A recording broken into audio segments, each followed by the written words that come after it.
Hoje traremos nossa abordagem sobre a prática 10, que trata sobre teoremas de Thevenin. Questão 1 pede para a gente montar esse circuito, onde a gente tem uma associação de resistores, um banco capacitivo e uma fonte de tensão alternada. Para coletar os valores e preencher a tabela, começando aqui pelo item A gente tem o valor que é de tensão sobre a resistência 2, e fazendo esse valor de tensão dividido pela resistência, a gente tem um IT de 0,753 A. No item B, a gente tem aqui as ondas VCH1 e VCH2 para cálculo da defasagem. Essa defasagem é de 0,973 calculada pelo próprio simulador. E a gente tem que esse valor ele é o fator de potência. Então, se a gente fazendo o cosseno de θ, então se a gente fizer o cosseno a menos 1 desse valor, a gente tem um ângulo. No caso, esse ângulo é de 13,34 graus.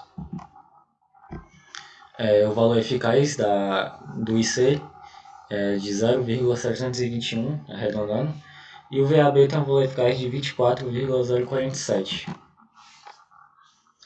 Aqui no item C pede para a gente calcular o quê?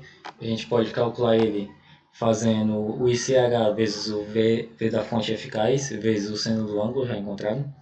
Então a gente tem 100 vezes 0,7529, vezes o seno de 13,34.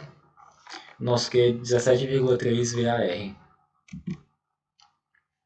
O item D pede para a gente medir, a partir de um medidor do simulador, medir o VAR, que seria a potência reativa. E o valor encontrado foi 17,29. E encontrando aqui a potência aparente, a partir da fórmula, a gente tem o IC vezes o VF, eficazes, vezes o cosseno para o primeiro valor, que seria o valor real. E para o valor imaginário, temos o IC vezes o VF, vezes o seno do ângulo. Então a gente tem 73,26 menos J vezes 17,37 VA. A partir desses valores encontrados nos itens anteriores, a gente preenche aqui a tabela, como é pedido no item E, e fica com esse resultado. Questão 1.1 pede para a gente comparar e comentar sobre a componente imaginária da potência total ST e a potência capacitiva.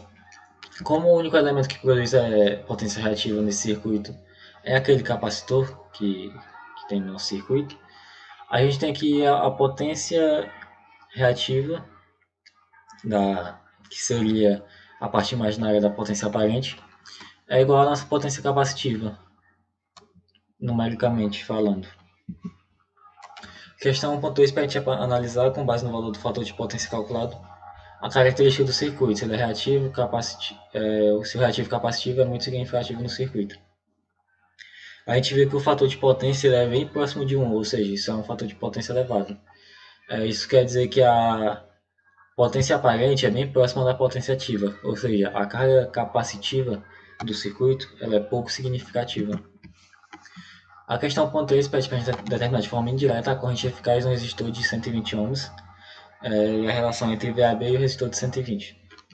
Então a gente tem 24,047, que é a tensão VAB, como mostrado anteriormente, dividido por 120, que é o resistor que a gente quer encontrar a corrente. Assim a gente encontra 0,2 A. Questão 02 pede para a gente montar esse circuito. Agora a gente tirou a carga capacitiva, pode ver que é o mesmo circuito anterior. Procurando aqui os valores, agora a gente tem para o VAB 50 volts. A resistência de TV, a gente fazendo uma análise rápida do circuito, a gente tem que é uma soma dos dois resistores de 60 em paralelo com o de 120. Isso aqui é igual a dois resistores de 120 paralelo, e a gente sabe que o resultado é a metade disso. Então, a gente fica com a nossa tensão de Thevenin em 50 e o nosso R de Thevenin 60 ohms. Questão 3 pede para a gente montar um circuito aqui mais simples. No caso, a gente vai montar só a fonte de tensão, o resistor de Thevenin e o capacitor. Para esse circuito, fazendo as medições, a gente tem aqui a corrente de Thevenin é de 0,721. A partir do fator de potência para encontrar o ângulo, a gente plota a corrente e a tensão. A gente encontra esse valor de 0,876. Fazendo cosseno a menos 1 desse valor, a gente encontra 28,83 graus.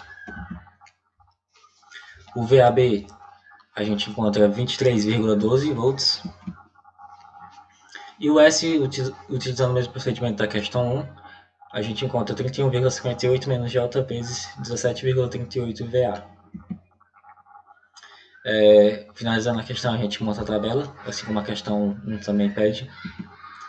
E a questão 3.1 pede para a gente comparar os valores de tensão e corrente de carga capacitiva obtidos nas figuras 3 e 4 e pergunta o que pode ser concluído.